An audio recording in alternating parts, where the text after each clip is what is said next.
Thank you so much, Sandra, and welcome to all of you. I'm not up to my best today, so if I am a little bit confused, it's because I have a flu, and it's a pretty bad one. But I've taken some medicine that should sort of take me through this. I think we're all here to learn, and one of my early learnings from the time when I was in Peshawar, Pakistan, working among Afghan refugees, and also with some cross-border assistance, was meeting with some men, and we were looking for projects by and for women. And the men that we met with said, but it's not in our culture to support women's education. But then, of course, I met with some very powerful women of that time who said, well, we have another definition of our culture. And I wonder, is this still the same, Wazhma? First of all, good afternoon, everybody. It's a great pleasure to be here, especially having maybe the only female ambassador that my country has. So it actually gives me a lot of pleasure to see how she also engages with. We have been talking to her the whole past week with the other members of AWN and Afghan Women's Network. So that gives you the reason that why women need to be in charge. Starting on the culture, I think if we ask that question from every Norwegian, I think that would be their response would be, oh, it's a bit different in Oslo, it's a bit different in this place, it's a bit different in that place. That response is not exceptional to Afghanistan as well. Afghanistan, with all the history of contradictions, the history of war and internal as well as international instability, has earned it so many versions of that culture. So the conflict has impacted the immigration. People like me who grew up in Pakistan, for example, it has a different understanding of culture. The women who grew up, for example, my cousins who grew up in the hills of Wardak, they have a different understanding of culture. And my mother, who married at the age of 14, has a very different understanding of culture. So to sum up, I think the Afghan culture has, of course, it is about ways of life. Things have changed, and I think each of us today, our female ambassador here, myself, a lot of women who are working on women's rights, each of us are examples of that change in culture. Last time when I was here at the Literature House, I shared the story of how I was able to engage with our Loya Jirga, which is the highest and a very traditional platform, and how in 3 days they were able to listen to me and to accept me when they realized that I actually could make a difference. So the culture is that argument is very, very contradictory, but at the same time, many men in my country uses that argument to keep up their pace in that power struggle. Tell me about your own growing up, because it seems to me you grew up in Wardak, right? Or partly in exile. In Peshawar mainly, yes. Okay. But with Wardakians, as it were. And a rather conservative culture at that, or how was that? My mother's side of the family have been quite, though their daughters were able to study, but only when they left the village. But my cousins, uncles, and their daughters and their sons who are still living there, they have a different life, literally. I don't want to say conservative, but a different life, a different way, the way they look at education, or for example, women's mobility.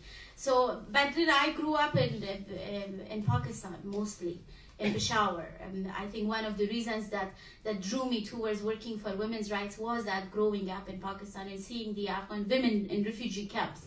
For example, I was working in Zakhil, one of the border areas with the women and children. And what made me actually turn into an activist was the incident that the UNHCR, as you all know, they were helping the women refugees, the children, but because they did not have a female staff, so whatever packages that they of relief and support they had, they used to give it to the men, and women were inside the tents.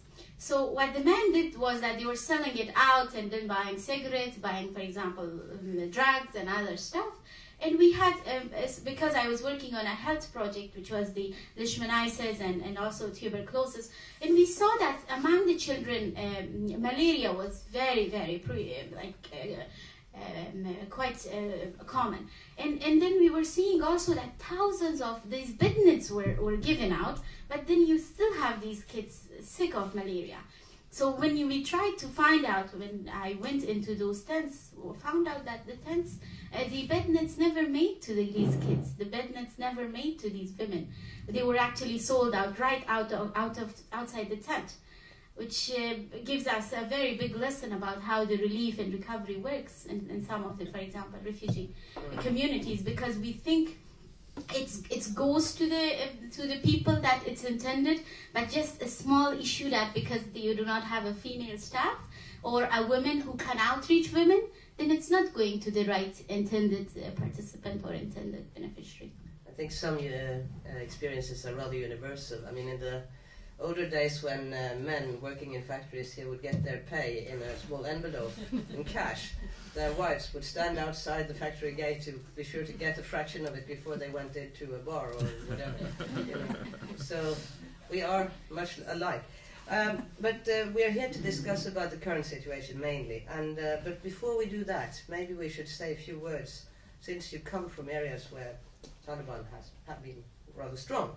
The background of Taliban's relative success. I mean, we know the civil war situation from 1992 to 1996 and all this, but are there other reasons that Taliban still recruit? Yes. I mean, Steve Cole wrote in the New Yorker that the majority of the Taliban fighters still fight in a small distance from their own village. So they can't all be trained and stimulated in Pakistan. They are recruited locally and then trained in Pakistan. I think what is more important to understand in the current, one of the relative, I don't want to romanticize the Taliban or their propagandas, but what they have been very successful at doing is penetrating into the lives and to the miseries of the local communities. And for that, for example, it's easy for them to recruit a son who has the responsibility of feeding his children, his mother, his sisters, but has no job, for example. They have been able to recruit people whose lands were taken away by the, for example, local commander, by the tribal, for example, commanders. It's easy for them because what we have been telling our government, I think all these years, and even the international community, is that you need to look at the causes of insurgency, not the consequences of insurgency. And a peace and reconciliation plan, if it's based on the consequence and outcomes of insurgency, just trying to reintegrate the Taliban, then you are missing out a very big issue.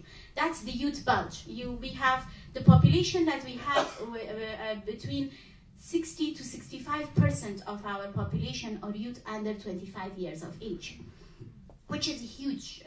And then let me give you a very simple example. Just 2 weeks ago, the Concours exam, which is the entry to university exam, from the whole country we had around 115,000 girls and boys who came from different parts of the country to do this exam so that they get entry into the Kabul University.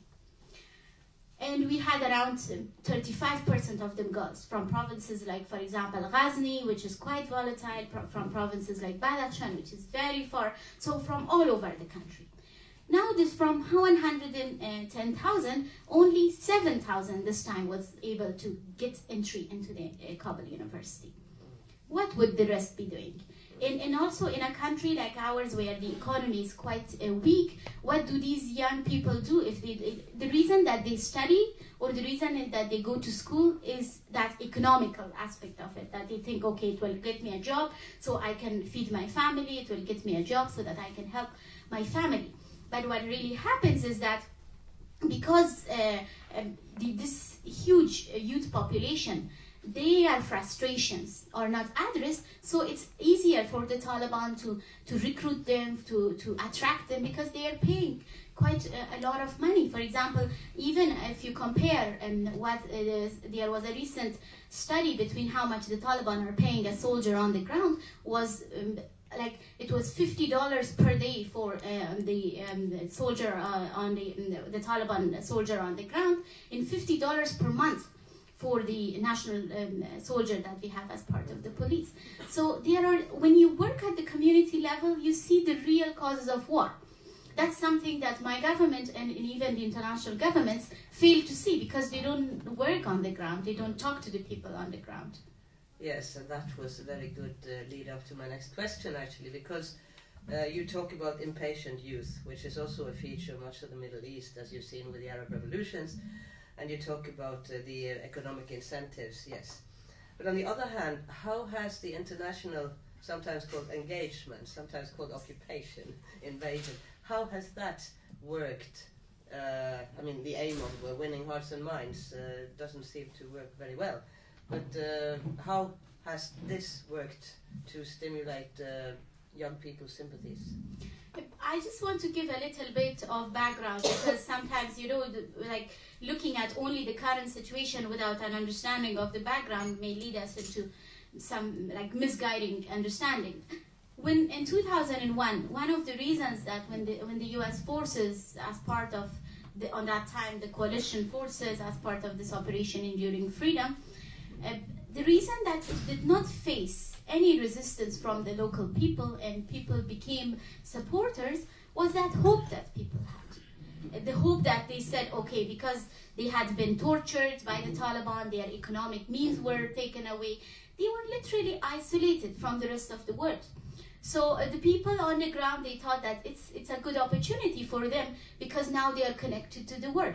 Of course, we were very shocked to hear what happened in September 11th, but the consequences, I personally, as somebody who is on the ground and have seen my life changing over the past 10 years and many on the ground, I wouldn't call it occupation myself, because we as Afghans are quite strong, and when it comes to occupation, we just put our lives and we throw everybody out if somebody tries to occupy us. But we thought it's an opportunity for us to engage with the world.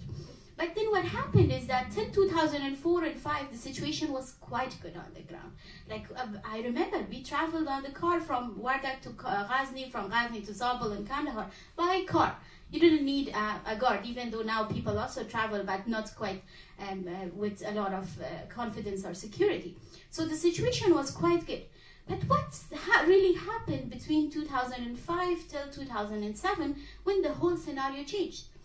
I think the collective memory internationally is quite weak. They don't remember that it was quite good, actually, why it turned so bad. The reason was that people's hope began to kind of fade away.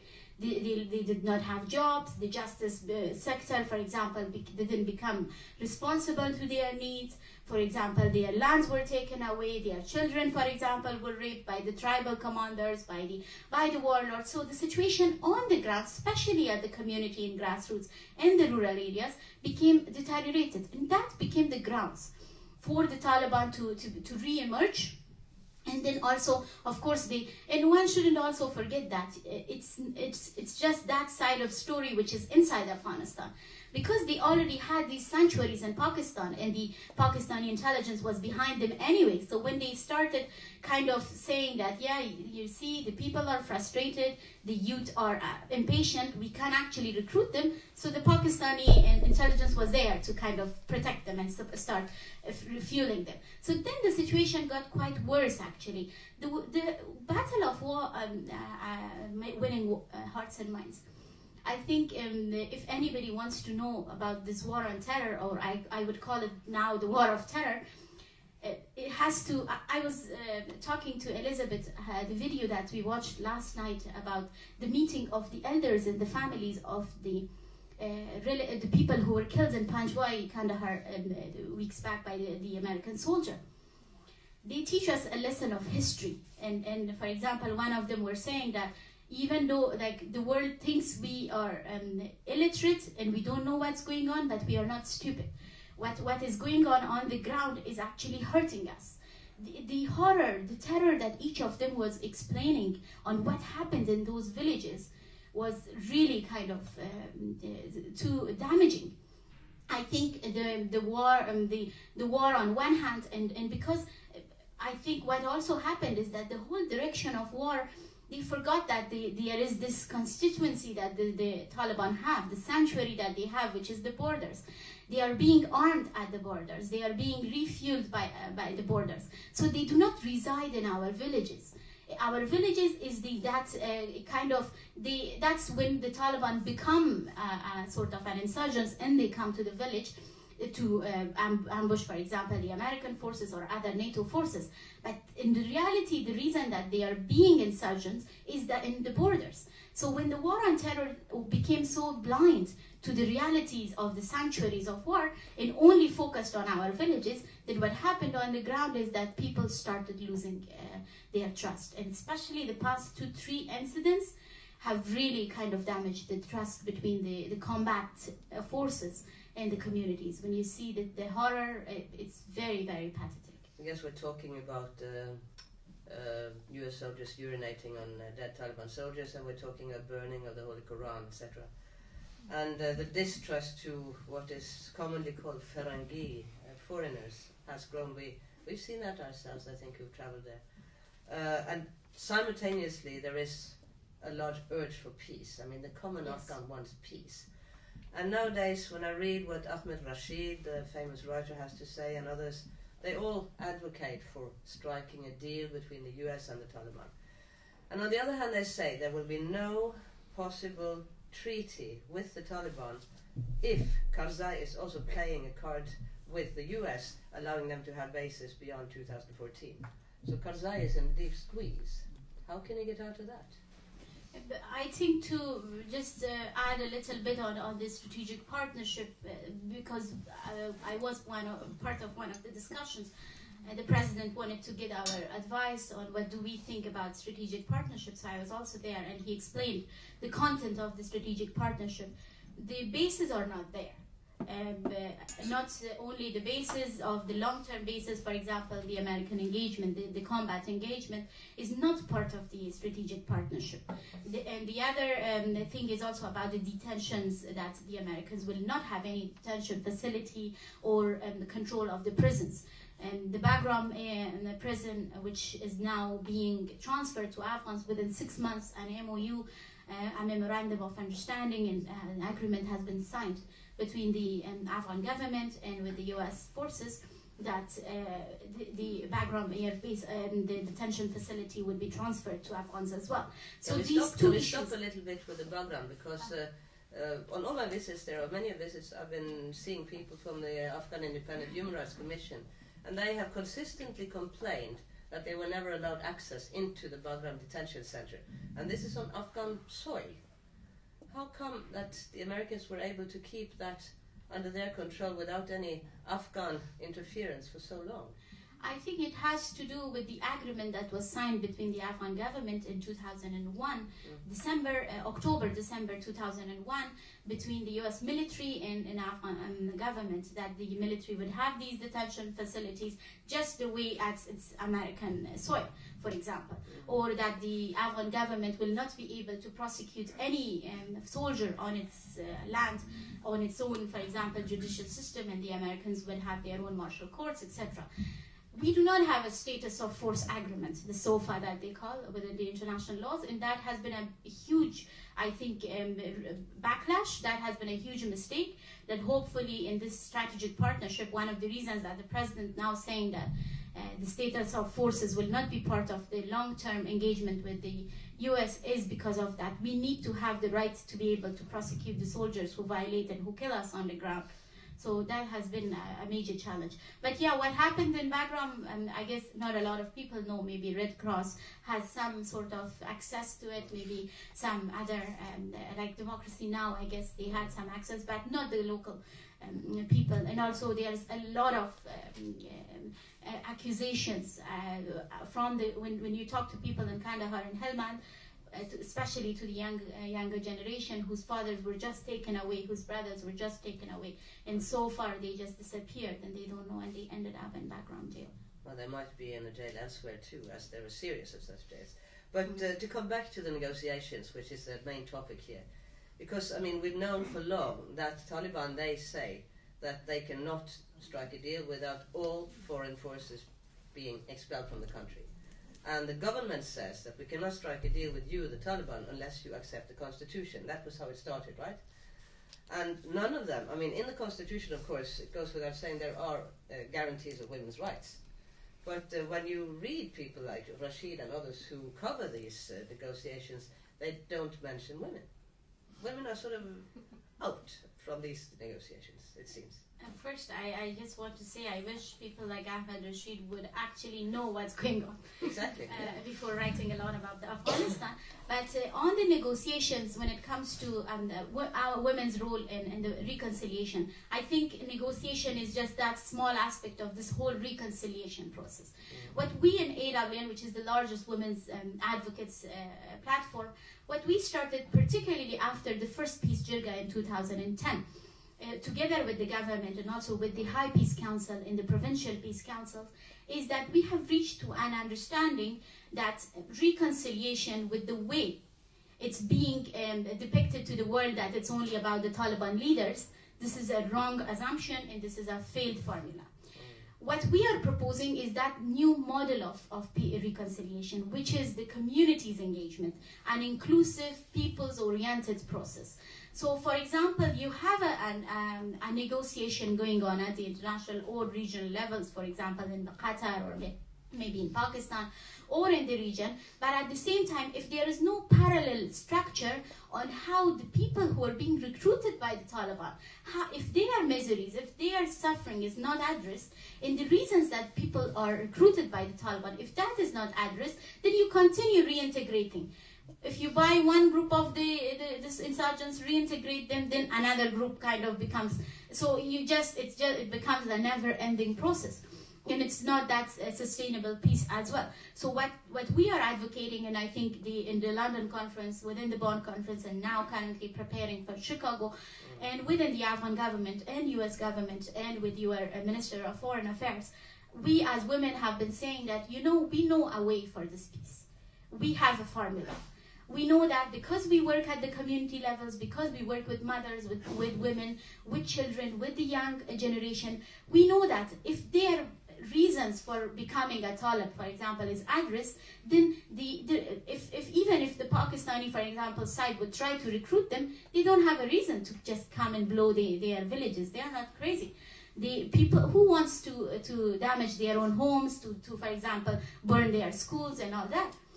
So it has to work at that ground level. I think we have been able to convince some of the international actors, including Hillary Clinton and some others, that this parallel process, which is the reconciliation on the ground, has to really focus on the people's aspects.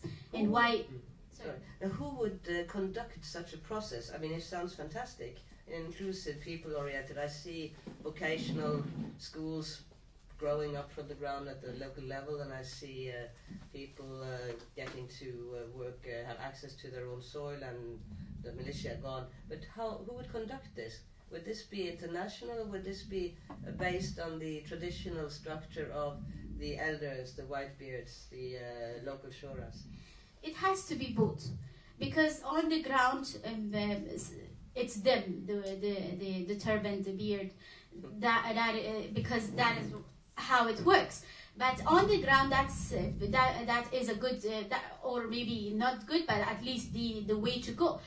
However, what we have also been talking about and trying to advocate for is this international mediatory.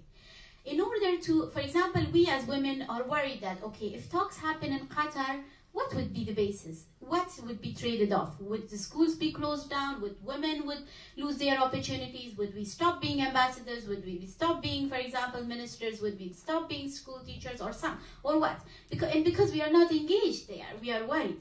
So the moment there is an international mediation or a third party facilitator, then it becomes a guarantee, sort of, not guarantee in that sense that they would have to take responsibility, but some sort of, a hope that, okay, if something goes wrong, there is a voice that would be there to say the women's rights should not be completely override or sacrifice. So that is something that's not a part of the peace process so far, and a missing link is that third party, the monitoring role.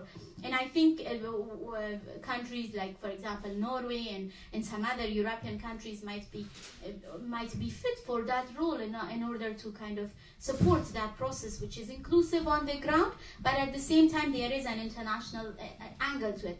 We don't want to remain an isolated island.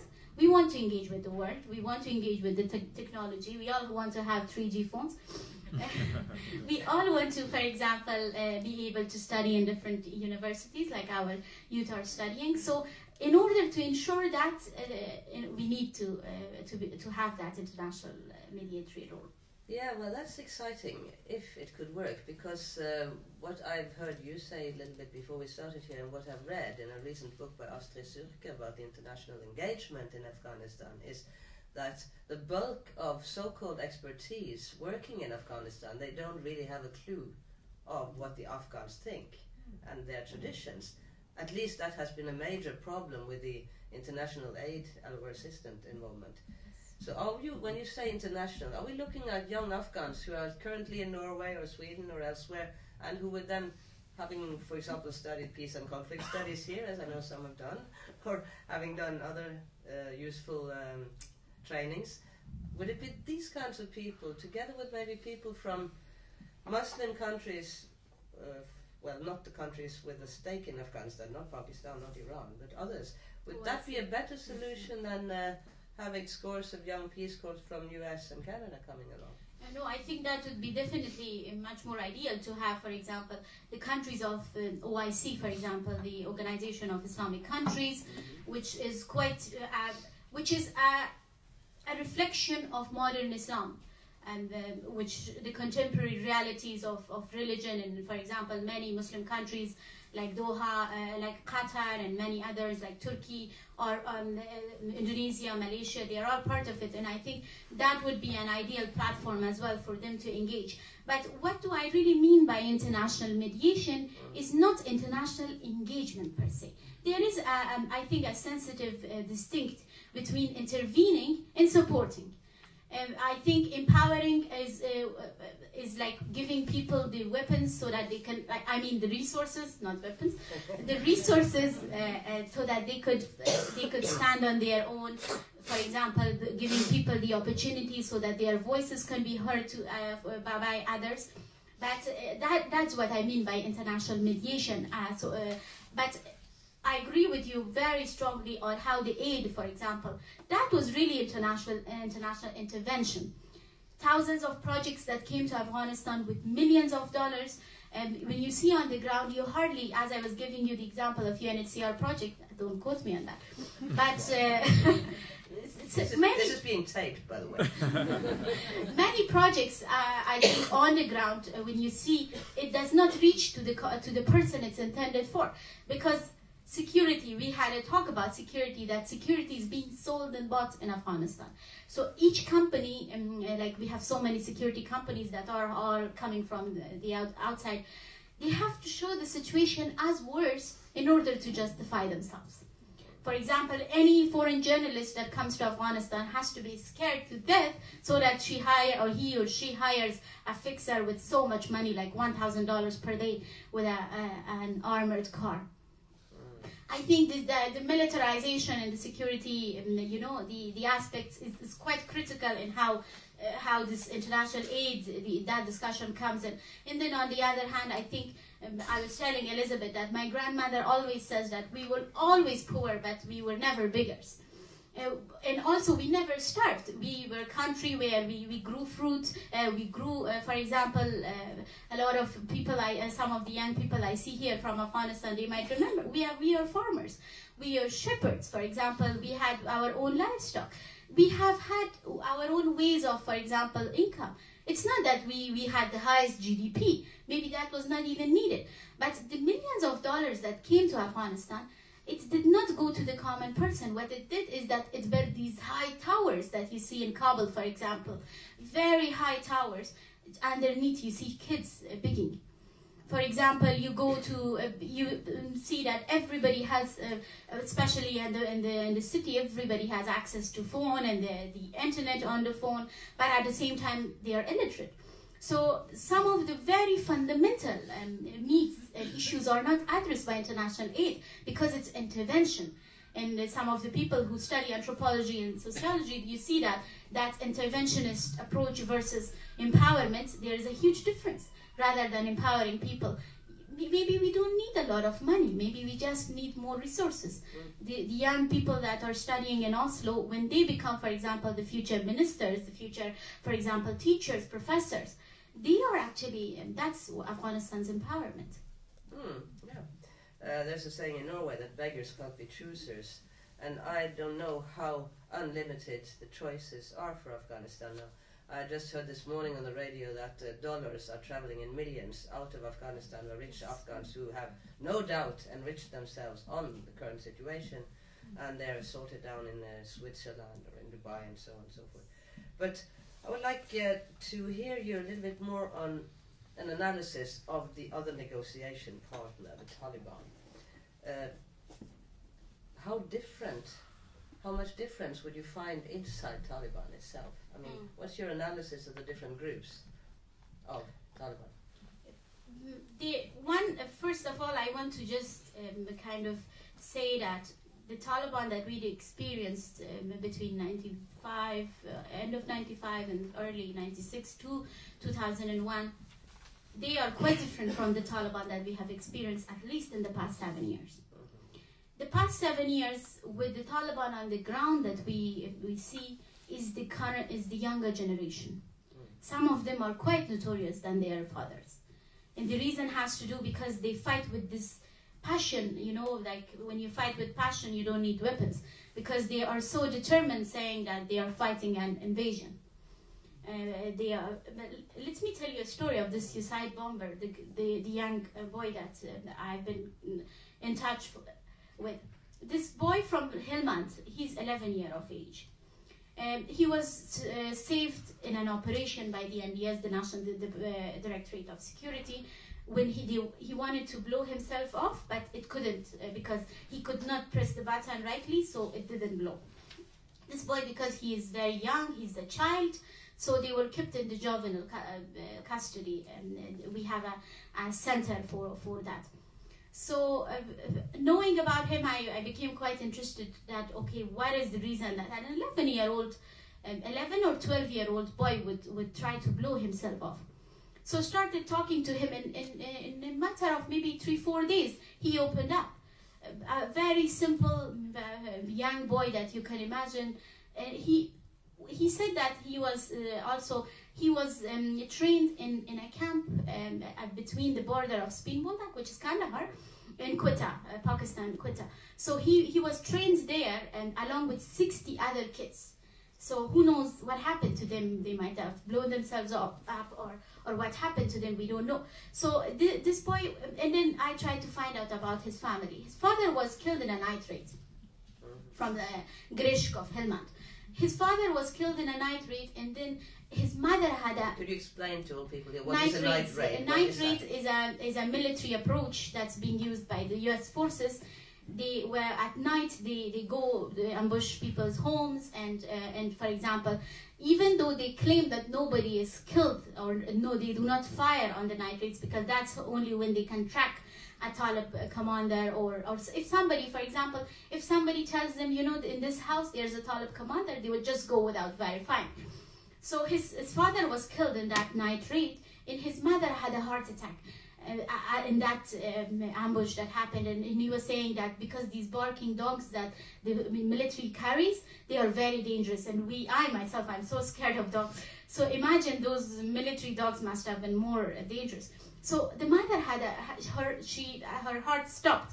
So, and then this boy was on the way to school. He never went to school, and he was kind of sitting just outside the door for 3-4 days. And somebody came to him saying that, why you are upset, Nisar, his name is Nisar, why you are upset, what happened to you? And then he started saying he's so angry. This is an 11-year-old boy. You can imagine, I'm sure you have kids here, so you can imagine the heart feeling that he has gone through. And then that man, he was able to sell him to the Taliban on the other side of the border, and they used him as a suicide bomber. So that is the new generation. I don't want to kind of generalize, but that's a snapshot of the new generation of the Taliban. But it's also that they have been fighting on the ground with more reasons. But on the leadership side, I mean, these young boys are not the ones who will be at the negotiation table. Exactly. That will be maybe the... That's a problem, I guess. Yeah, I guess also, yes. But at the leadership level, would there be some more inclined to compromise than others? As before, at least, you saw in 2001, there were some Taliban leaders who were willing to give away Osama bin Laden to try to avoid what was happening later, and some others would not. But I mean, are there any similar features nowadays? It's a bit dangerous to say that yes, but at the same time I also don't want to say no, because in the past 10 years the Taliban too have been exposed to a different world. For example, their engagement with the international forces, they are now on Twitter, for example, they are on Facebook, they have their own website, they SMS, they text message to journalists when they want to share their message. So there's this level of sophistication, which of course has impacted the leadership as well. And then on the other hand, they also, I think everybody is tired of this war. There might be some compromises. What kind of compromise it might be, or maybe we would never reach to a peace agreement, official peace agreement. Maybe there is a power sharing deal eventually, because after 2014, when the troops leave, you don't have any other backup, for example, for Afghanistan, and then that's when our presidential election is. So maybe Mullah Omar chooses to run, for example, for presidential election, or maybe some other people who are close to him, they might run for presidential election. But for me, what is more important is this whole process. If we are more exposed, if the Taliban get used to see women negotiating for Afghanistan, not only for themselves, but for their country, and some of them who are not the Pakistani, for example, or on the side of the Pakistani, I think they would start to see it differently. But those who are supported by the Pakistanis, then we don't need to negotiate with them. On the other hand, there's also the idea that Pakistan should be part of these negotiations to secure that they would end up in something. But I want to go back to the level that you propose about having the mediating on the ground. And I was thinking a story. You said to me also when we started this conversation that I am a storyteller, Elizabeth. And I read one of the stories where you were negotiating with a mullah in some village. Can you tell that story to the audience? Yeah, in Badakhshan, yes, please. And that was actually June 2002. June 2002, I was working with a charity organization supported by the UK government. And as it was just the formal fall of the Taliban, though they were still in the villages and they were still around. So the first trip I had was Badakhshan, and we wanted to start this women's resource center as sort of a literacy and maybe some tailoring on that time that we had no idea how to engage with women. But at least the whole, for example, we had this kitchen gardening project where women used to grow tomatoes, and then we could find them ways of how to sell that tomato outside to the market and things like that. So I came to Badakhshan. Badakhshan is on the mountains. It's Pamir. You might have heard about it. It's the highest mountain of Afghanistan. So I arrived to more this than 5,000 meters. 5,000 meters. And mostly the province is disconnected from the center because of the roads. The roads are very bad because of the snowfalls and avalanches every other time. And it also has the highest mother's mortality rate. So I arrived in this district, and we wanted to start this women's resource center. But before, as the flight arrived in the morning with the UN flights that we had to Faizabad, in the evening, somebody had already started saying in the mosque that, a misguided woman is here to misguide us. Because that's the understanding of a lot of, for example, for a province like that. So then we need to make her literally as an example for others, so that these women do not come here. And I had a meeting with the women elders, because you have to meet with the elders first in order to start anything in any village. So around 70, 60 women, Badakhshi women, they all came together in that room, and for 2 hours, I was the only person who spoke. Everybody was silent. It became like very, frustrating, and I thought that, okay, why nobody is speaking? Why none of them are? Because they were already kind of told that, you know, this woman is there to misguide you, so just be careful. And just after that meeting, my colleague, she ran to me and she said that they are talking about you in the mosque, and the mullah is saying that this woman should not get out of here. We shouldn't let her get out. And I said, let's go there. Everybody looked at me and, we women, we never go to mosque. What are you talking about? I said, no, I have never gone to, that was the first time I went to a mosque. And I said, well, I never went to a mosque, but at least let's try.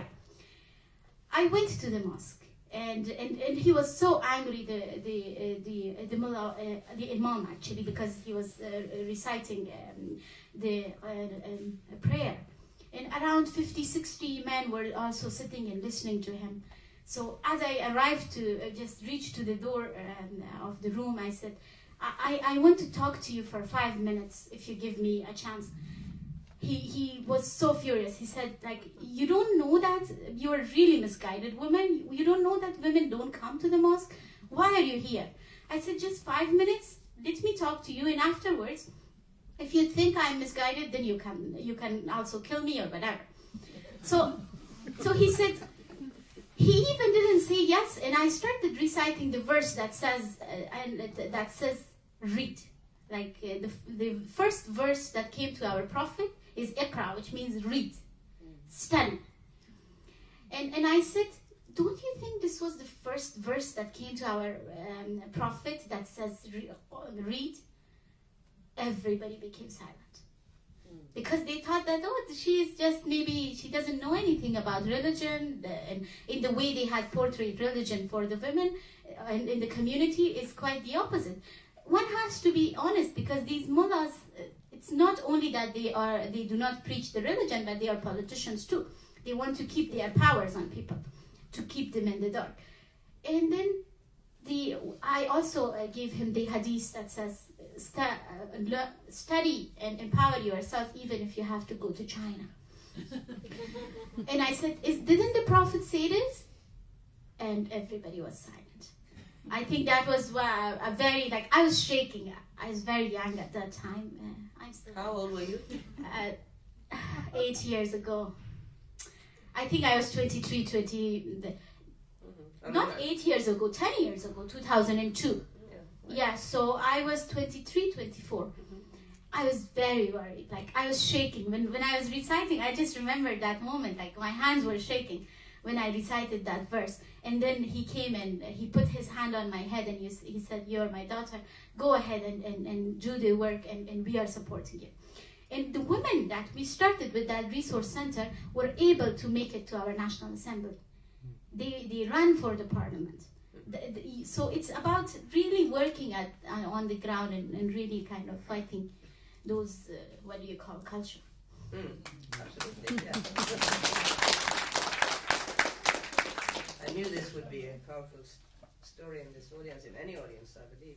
And this is an example that we find with many women across the world where Islam is the main religion, using the Quran itself to fight for women's rights. But can that sometimes backfire? In the sense that, there are different directions in the interpretation of Quran. One saying that you have to take everything there literally, and another saying that, well, this was written down so-and-so many centuries ago, and things have changed. Like you have the Euro-Islam, for example, with a different level. But, for example, would you also defend polygamy on the basis of Islam? I think it's about the general, it's not the specific, especially when it comes to the way Islam, for example, is being governed.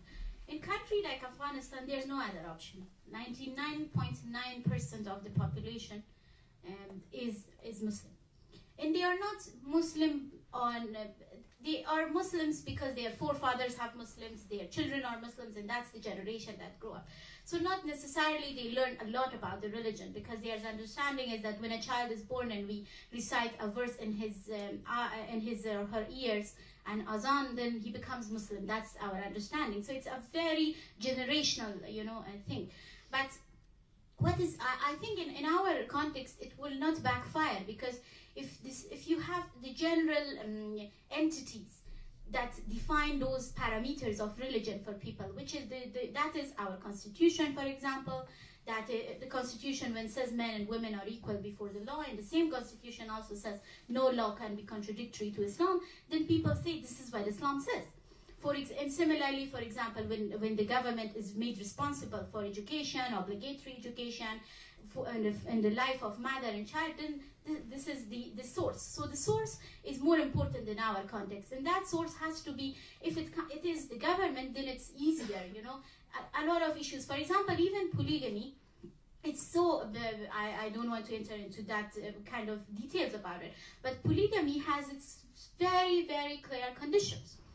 That in our, for example, in our civil law, it says, it has conditions. It says a man whose wife, for example, is not able to bring a child, a man whose wife has a non-treatable, a non-curable disease, he can marry another woman for the cause of children. But in this generation, there's a lot of diseases that can be cured anyways. So it's just the context and how things change very much. So even in Quran, for example, it says, it gives you the right to the Muslim man to marry 3 and 4, but it also says that if you are afraid, and the word is afraid, if you're scared that you can balance justice between the women, then only marry one. In the tone, which is marry one, fankahu, which means that it's a sort of, you know, an order that only marry one, because you can't do justice to the women. So it's very, you know, contentious in that sense, that it has its conditions. But if a woman does not know Islam, if she does not know religion, then what they tell her is that your husband can marry 4 times, without even telling her that what are the conditions, for example, without telling her that what are the parameters. So that's why what is more critical for women empowerment in Muslim society is that women learn Islam themselves. You mentioned this story from Badakhshan, and I was thinking, how many women are there who could work like that today? I mean, women are threatened. We know women are sometimes self-immolating themselves, like in Herat especially, and we know that women are threatened with acid on the streets, and we know women are mistreated in their homes. So I don't believe in any Afghan statistics, but statistics indicate that 87% of women are mistreated in the home. Mm-hmm. So it's dire straits. So would you say, how many people are there in your generation who could take part in such efforts that you here did, where you sort of changed the attitude of the conservative village mullahs? I mean, is this a movement of some, let's say, quantitative importance? We have 69 women sitting in the parliament. Mm-hmm. These are some very strong women. For example, if not all 69 of them very strong, but at least more than 60% of them can be called women leaders. They have been able to get out of a very rural setting. They have been able to get out of, for example, the same patriarchy that abuses them. For example, if you read about the biographies of each member of parliament, it's a struggle, it's a battle. So I think there are women that for example, we are 100 women organization and 3,000 individual members. When you go to the provinces, for example, I see my own grandmother who's never gone to school, but she is a champion. Like, everybody's scared of her. Even like her own sons, for example, the very elder men are scared of her, the way she carries herself. So it's about that personal leadership that a lot of women have, because, you know, especially women in conflict and women who struggle, they become more stronger. I don't know if you followed the story of Sahar Gul. Sahar Gul was a girl who was terribly abused in Baghlan province, and then she was forced into prostitution by her in-laws, but she denied till she was able to get out of that home. A 15-year-old girl. And I had a show on her in our national TV, and I said she is actually the champion of women's rights, because a 15-year-old girl, till the last time that she was able to say no, I should not be used as a prostitute, for example, and she was for 2 months they did not feed her, but she still survived. We have her in the hospital in Kabul, and we see her, we go to her every day and kind of try, although we don't know what do we do with her after she is out from the hospital. Of course, nobody wants to send her back to her village or her home. But that portrays, you know, the strength, the power that the women in the grassroots, women in the rural areas, and women in the cities, of course, they all have. I'm sure you remember how the women in your previous generations have fought for rights. Your Secretary General was telling us that how, for example, in Norway, 100 years ago, women did not have the right to vote. And I'm sure this was a struggle. So many women, I think the benefit that we have in difficult times is that we become stronger. Thank you. I think our odds were slightly better, though, I have to say. But on the other hand, back to the negotiations again, because I heard that in some of the delegations there were some women, but according to critiques, they were not the right women. They were women who just went along with the male negotiators. Or have I misunderstood? Are there no women among the negotiators now? Or have there never been? No, I think there were some preliminary negotiations, not negotiations, but maybe a debate on the reconciliation in Maldives, 2-3 series of them in Maldives last year. And in some of the, like a couple of female MPs were taken there. Yeah, exactly. One would of course argue that they were not the right ones, but just the physical presence of a woman has its own, you know, its own impact on the people who see that, okay, we can't negotiate with the system anymore that excludes women completely. So, of course, that was a good step, but at the same time, not sufficient enough. Otherwise, I don't know of any formal, you know, talks so far. The talks that are held in Qatar, for example, they are not held by our government. They are held by the US government and some members of the NATO and some members of the European. So they are more conservative than our own government. They have not included women at all yet. But if you approach President Karzai and say that, well, in the negotiations to come, when you as a president are going to negotiate with the Americans, with the Taliban, whatever, we want, as you have claimed, 25% at least of the negotiators. Has he had any kind of reaction to these claims? We have, I think, we meet President Karzai quite often. At least he listens to us if he doesn't do what we say. But whenever, like in every meeting, we tell him that we need to be part of this process. We need to be at the negotiations. Sometimes he tries to blame it on the Americans to say, oh, you know, the Americans are doing it in Qatar. I'm not like in charge of that. But at times he's also kind of, what he has been doing so far is that he tries to, you know, smoothen enable that some of the women can make it into the negotiation, for example, women in the parliament, some of the women leaders. And that's also the reason that he started some informal kind of discussions with the Ulama Council. Though a lot of people would say that the recent resolution that came was kind of very problematic, but not we on the ground, it's not something new for us, so we kind of didn't take it much serious.